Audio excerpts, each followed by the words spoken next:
how you doing? How you feeling? Welcome to this week's episode of Search and Report. I'm your host, as always, True Fernie. And without further ado, let's get straight into this week's news. But be first? Is that a new word that I just came up with? Be first? But before, I want to talk a little bit about what I've been playing recently. Since our last episode, a lot of things have been happening.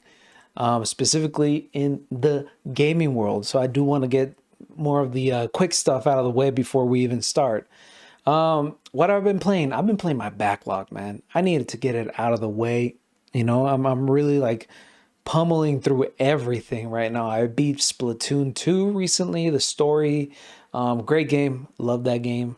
Much prefer the multiplayer. People keep telling me that the DLC is amazing for Splatoon 2, so I might check it out. I might not. We'll see, especially now that we got Legends Arceus coming out this Friday as of recording. Today's Tuesday, right? Today's Tuesday, yeah. Tuesday, January 25th. So less than 2 days. If you're buying the Australian version, which I might do, but at the same time, I don't know if I want to buy it digitally. I do have a couple of gift cards.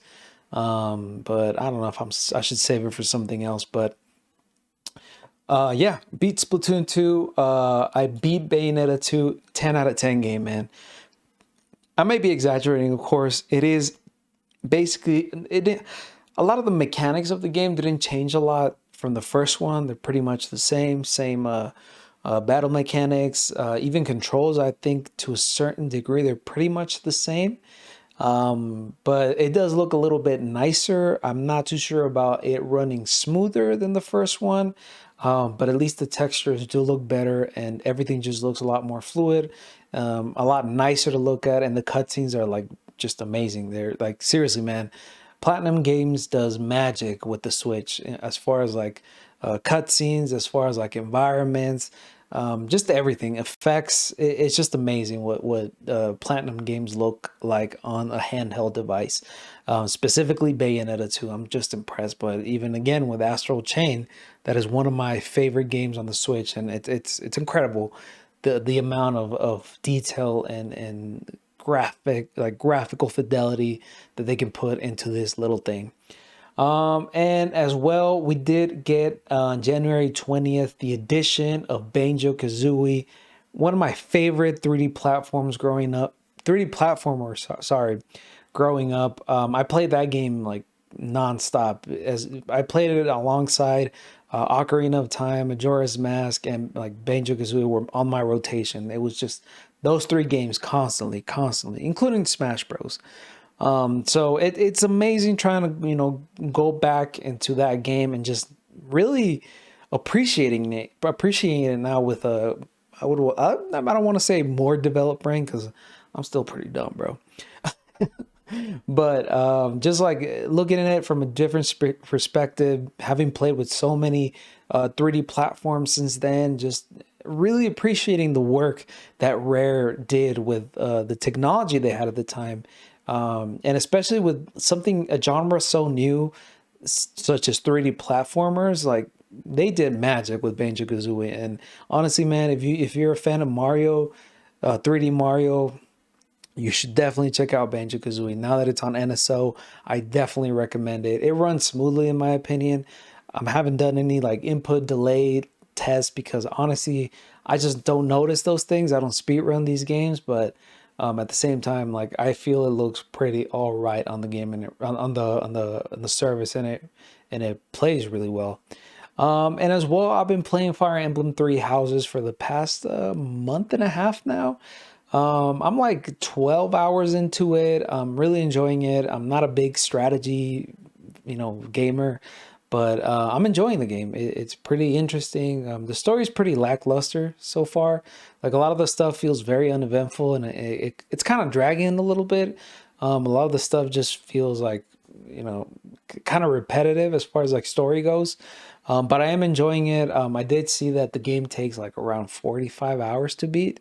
So I don't know just how fast I'm going to get through this game, because that is a lot of investment into a genre that I'm not really that fond of. But I will say that the game is amazing.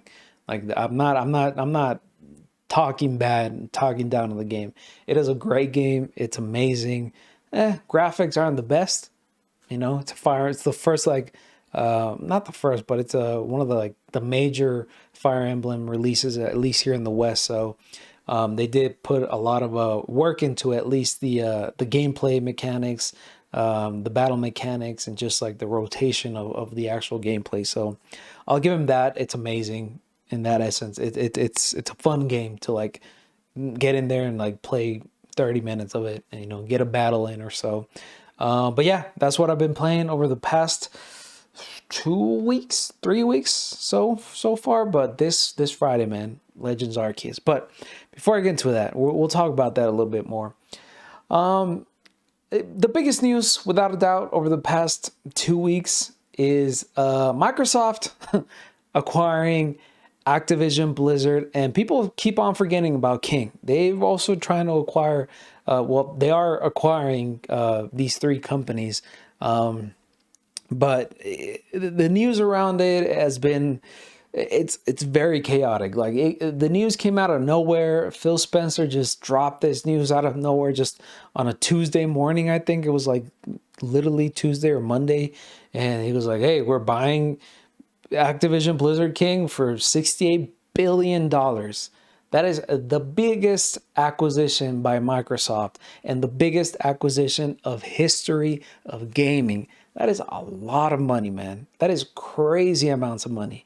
I was listening to a podcast this morning saying that in the bank, Microsoft has around, like, a little over double the 68 billion mark. So it's like, yo, the amount of money that Microsoft is betting on Activision Blizzard is insane to me. It's crazy. I mean, of course, Activision Blizzard just doesn't, it's just not acquiring a studio. You're acquiring so many IPs. You're acquiring Call of Duty, you're acquiring Spyro, you're acquiring, like, classics like Crash Bandicoot.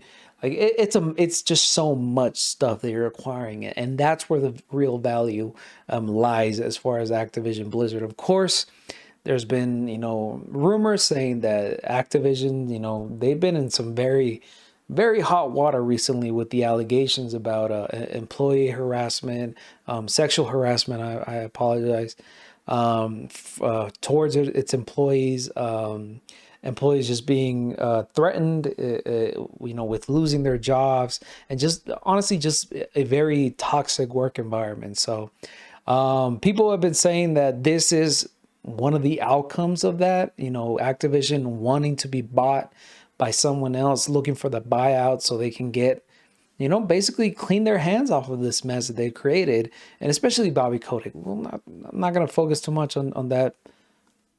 We're over the 1 minute mark. That piece of shit. All right. That's what it is, man. That man is a trash human being. He's the worst of the worst. He's everything that's wrong with corporate America. He's everything that's wrong with the gaming world. I don't care. I don't care what y'all have to say. But yes, here the New York Times reports. Microsoft will buy Activision Blizzard, betting $70 billion on the future of games. With the deal, the largest in the software maker's history, Microsoft will acquire Activision's huge pool of users and access to some of the world's most popular games. Microsoft plans to buy the powerhouse but troubled video game company Activision Blizzard for nearly $70 billion. Its biggest deal ever, and one that places a major bet that people will be spending more and more time in the digital world. The blockbuster acquisition, announced on Tuesday, would catapult the company to a leading spot in the $175 billion gaming industry. Games on virtually every kind of device, from bulky consoles to smartphones. That's a big part that people keep forgetting about. They're not just buying Activision Blizzard, they're buying King.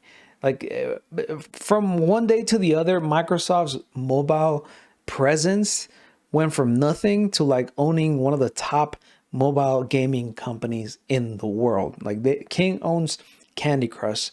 You, your mama, your auntie, your grandma, anybody who's on a phone looking up, spreading Facebook misinformation, it has played Candy Crush. That is a huge market that I feel that traditional gamers undervalue a lot. Mobile gaming is huge, huge, huge, huge. So this just adds more to the value that they're acquiring just by this acquisition.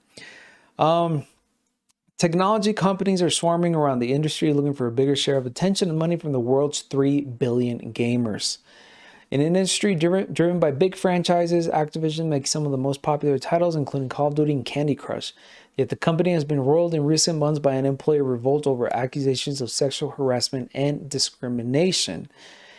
And like I said, this is one of the biggest reasons why I think this acquisition is basically happening. If Activision and Blizzard were just keeping on with what's happening, if they weren't just embroiled in this controversy, I think they would have never been acquired. Like, I think they would have just kept on going. But I think Activision Blizzard are trying to like solve their problems by being acquired and kind of being merged into another culture, into another work culture, another company culture. And it feels a little scummy, to be honest. It feels like they're trying to like wash their hands of responsibility and anything that has to do with this sexual harassment case. But hey, what else are you going to do? Like, looking at it from a business perspective, of course, if somebody's wanting to buy you for $68 billion, you're going to say yes. Like, there's nothing. I don't blame them. I don't blame them. As shitty as it is, as bad as Activision Blizzard are, it was just like the natural occurrence of things. But here's the main culprit of the whole issue behind Activision Blizzard and what this acquisition means for this piece of shit person.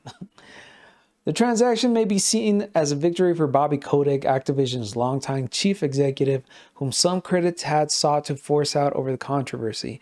Mr. Kotick negotiated a big premium for investors. Microsoft is paying $95 a share, roughly 45% above his company's stock price before the announcement, though only slightly more than the trading price before the scandal broke. Mr. Kotick will stay in his role until the deal is complete. Then the expectation is that he will step down as chief executive, though he could move into an advisory role. According to two people with knowledge of his plans who would speak only anonymously because the talks were private. It's I don't know. I don't know how to feel about this. It's bittersweet, right? It's a bittersweet situation because this is good for the Activision Blizzard employees because they're going to another culture, another company that hasn't been embroiled in these allegations. And to be honest, I think most of the issues surrounding Activision Blizzard all stem from management. It's all management styles and lack of thereof. So I'm happy for the employees that they're finally kind of seeing the light at the end of the tunnel, because I'm sure morale at Activision Blizzard is like on the ground. It's like subterranean by now.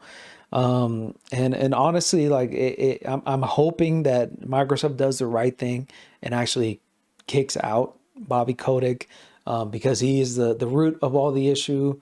So hopefully this means well for employees. Of course, on these mergers, these acquisitions, a lot of people lose their jobs. Like that's the reality of it. People are either let go by redundancy or there's just a shift in talent.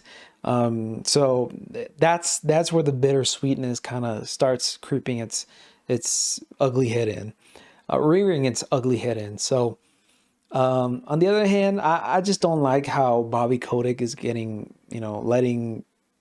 I mean, he's not being punished at all. He's being rewarded for his shitty behavior. Like, Bobby Kotick is still going to get money out of this deal. He's still going to, even if he is fired, even if he's let go, he's still going to cash a lot of money from this deal. And that's where the bittersweetness really feels a little more bitter than sweet, to be honest, because the promises of company culture being improved on, or just making the environment feel a lot better and making it better for these developers, it's all but promises and wishful thinking at this point. And if the gaming industry is anything to like go by, I'm cautiously optimistic, but more than optimistic, I am a little pessimistic, and that's just the way I am because of the nature of the industry. But yeah, it's still unsure what's going to happen as far as next step. Bobby Kotick is still going to act as the CEO of Activision-Blizzard, but once the acquisition goes through, Activision-Blizzard will report directly to Phil Spencer. Now, this deal might not close till summer of 2023. There's still a lot of things that need to be seen. There's still a lot of people have been talking about antitrust regulations. Of course, in America, in the States, monopolies are basically they're illegal in a sense, but what is even illegal in a very gray area, as that is America, the American legal system. But there's still a year and a half to go until this deal is fully closed. There's still a lot of talks to be had. There's still a lot of deals and promises to be kept. So yeah, if it goes through, this is history in the making as far as gaming goes. And not just gaming, technology in general. This is a huge acquisition. This is the same level as Disney buying Fox. It's incredible the amount of money that Microsoft is paying, and I really do hope that Microsoft puts their money where their mouth is, and they actually go through the acquisition and change things in Activision Blizzard and make things better for the employees there, because God knows they need a change, and God knows they need to be treated fairly. But more than that, I just hope they give the support to these studios, because I would hate to see Activision Blizzard studios continue on the path that they were going with smaller studios, or studios that don't have as big games as Call of Duty is, just being used as support teams for Call of Duty, and just like coming in and supporting Call of Duty and its efforts, instead of focusing on creating new stuff, creating amazing creative stuff, and just, bringing back Activision what it was, and bringing back Tony Hawk, bringing back Guitar Hero, bringing back Spyro, and all these classic games that people loved, and like with credit due, those are amazing games. Call of Duties we're gonna have forever, man. They're just, these yearly releases are making them less appealing the more time goes by. What else? I think that's pretty much it as far as the Microsoft Activision deal goes. Like I said, I just hope it is a good change for Activision Blizzard, and I do hope that the only beneficiary is in Bobby Kotick, and I hope the employees do actually get treated fairly, and this means a change in the gaming industry, because God knows the gaming industry needs some change, and needs it fast. Needs it really fast, especially with just how big of an industry it is. For a second news item of the week, this one, by the way, there might be some spoilers ahead. If you don't want to listen to spoilers, I'm going to try and be as generic as possible. I'm not going to show anything that has been leaked as far as Pokémon Legends Arceus, because I don't want to be on the wrong side of Nintendo, to be honest, and their lawyers. I'm just going to be talking about what other news websites have been reporting. But as you know, Pokémon Legends Arceus was leaked a week ago, if I'm not mistaken. Some stores broke street dates, and of course that made it possible for people to upload the game to certain sites, and people being able to play the game ahead of time, ahead of release on their hacked switches. But there's been a lot of things being leaked, a lot of things that really made me excited about this game. It's been a minute since I've been excited for a Pokemon game. The last time I ever felt this type of excitement, to be honest, was Pokemon Ruby and Sapphire. Like, that was the last time I was like, yo, I need to buy this game. I need to buy this Pokemon game. But yeah, hopefully this leak and what I've seen from it are living up to the hype. And from what I've heard from the people who are actually like not data mining, but like playing the game ahead of time and really exploring what the game is all about, they've been saying great things about it. So I'm excited for that, and I believe them 100%. It is. I think this is the turning point for the Pokemon franchise, the turning point that it needed to revolutionize itself, innovate itself, and become the next big thing that it's meant to be. It was getting a little bit stagnant as far as the formula goes for Pokemon.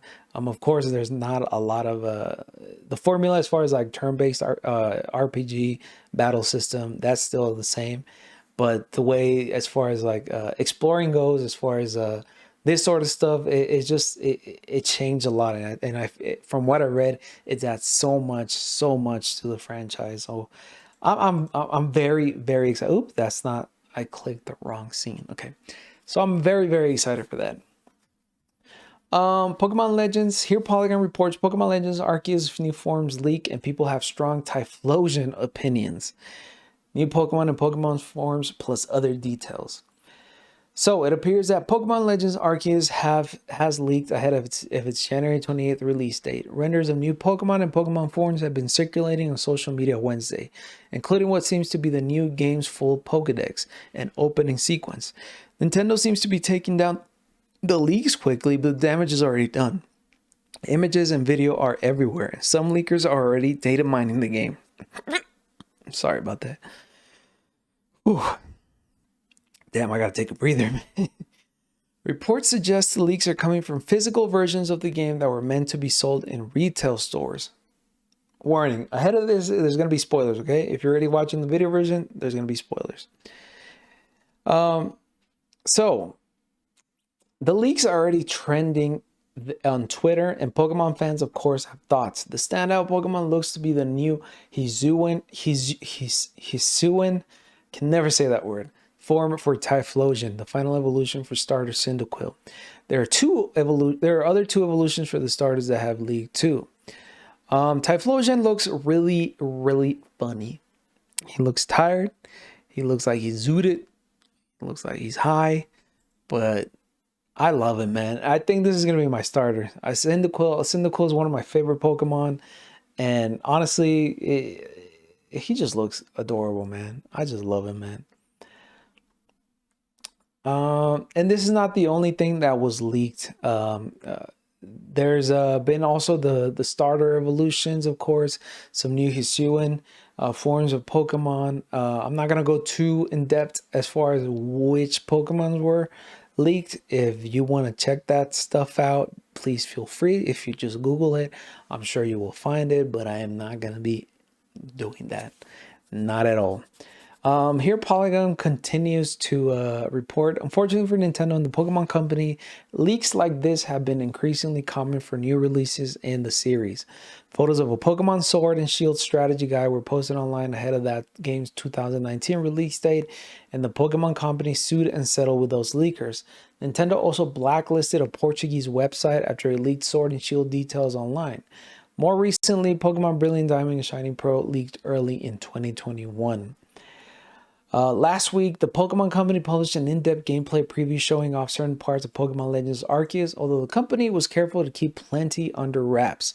The 13-minute video focuses on mechanics and gameplay features that are new to the franchise. It heavily featured the new old Sinnoh region, once called the Hisuian region. Arceus is said so far in the past that Pokeballs are made of wood. So, yeah. It's this is just one of the leaks as far as the leaks go for oops, sorry about that. I got my camera's all messed up.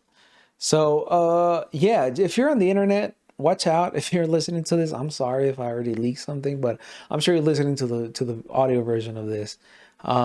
So yeah, you probably don't know what Typhlosion looks like just based off of my description, because I'm not a very good descriptive person. Yeah, this is pretty much it. Now, since the leaks happened, I feel like Nintendo had to like really either put stuff out ahead of time before more stuff got spoiled. They did recently release the an overview trailer for Pokemon Legends Arceus. It is amazing. I am so excited. Like I feel this is the way that Pokemon should go. I feel that this is the way that Pokemon should approach this game, because honestly, like it's been people's desire to be able to explore these areas with Pokemon, walk alongside them, be able to see Pokemon in the overworld is such a huge thing with Pokemon Sword and Shield, and just being able to interact with them in a more personal way. Now, also the battles are now very dynamic. They happen on the go. You can move around when the battles are happening. You can be attacked by Pokemon, which is wild to me. That is amazing to me. Like, I can't wait to be running away from a Beware or something, or Golem. So I'm excited for that. From what I've seen as far as the leaks go, it looks like the battling, the capturing, everything is very seamless. Of course, this is a Switch game, so it looks as good as a Switch game can look. It has a little bit of a art, like a palette, like a pastel art style, which I really dig. It looks like it's like the game has been painted, if that makes any sense. It's a little bit cel shaded, so it looks great. I think this game is gonna age pretty nicely. So, yeah. It seems that this game is going to be heavily focused on exploring rather than capturing. I mean, rather than battling. I apologize. It's going to be more about just exploring, capturing these Pokemon, doing side quests. Apparently, there's a lot of fetch quests, which I hope are not as repetitive, but you never know. And to be honest, I think that the battling system is going to focus more on battling wild Pokemon rather than trainers, because this is the time before like Pokemon battles, Pokemon gyms, like Pokemon nurseries, etc., etc. So yeah, this game comes out on January 28th. I'm very excited for it. The trailers make everything look so good, and I cannot wait. But folks, that has been it. The bigger news story that kind of took over most of the week, to be honest, was that Activision-Blizzard is being bought by Microsoft. I'm excited for that. I don't know what that's going to mean in the long run. I hope it means good things rather than bad things. But there's only one way to find out, and that is to wait a year and a half. But folks, please. Well, no, I'm getting ahead of myself. Yeah. Sorry. I don't know, man. It's been a while. It's kind of late right now. I'm a little tired. But folks, I've been your host, True Fernie. If you like this video, well, not this video, if you like this video version of the podcast, you can always listen to it on the go on anchor.fm/search and report. Oh, let me double check that. If you listen to the audio version, keep on listening on Spotify. Please make sure to review, rate this podcast. That helps a lot. Just search and report. Our logo is a little Game Boy with the word search and report on top and bottom. I'm sure you won't miss it. I assure you that we're the only gaming podcast that's called Search and Report. Additionally, please make sure to follow me on all my social medias. Make sure to follow me on Twitter, where I spend most of my waking hours yelling and screaming at the void. Additionally, please make sure to follow me on Twitch. I'm back to streaming. I'm going to keep on streaming. I'm going to keep streaming now that Legends Arceus is coming out this Friday in less than 2 days. So I'm very, very excited to start doing that. Additionally, I recently published and announced and my new YouTube Spanish gaming channel. So make sure to look up El Truferni, EL Truferni on YouTube. It's linked in my YouTube channel as well. I'm really excited for that. As y'all know, I am Mexican as hell. So I'm so happy to be able to provide gaming content in Spanish, because you know a lot of my viewers are Spanish speaking. So and that's my roots, that's my native tongue. So I'm excited for it, and I'm excited for the content that I'm gonna create on that. As well, please make sure to join our Discord server where we talk anything and everything gaming, anime, TV, movies, anything that you might find interesting as my viewer. But folks, please take care of each other, but most importantly, take care of yourself. Hey, and again, fuck Bobby Kotick, all right? Peace.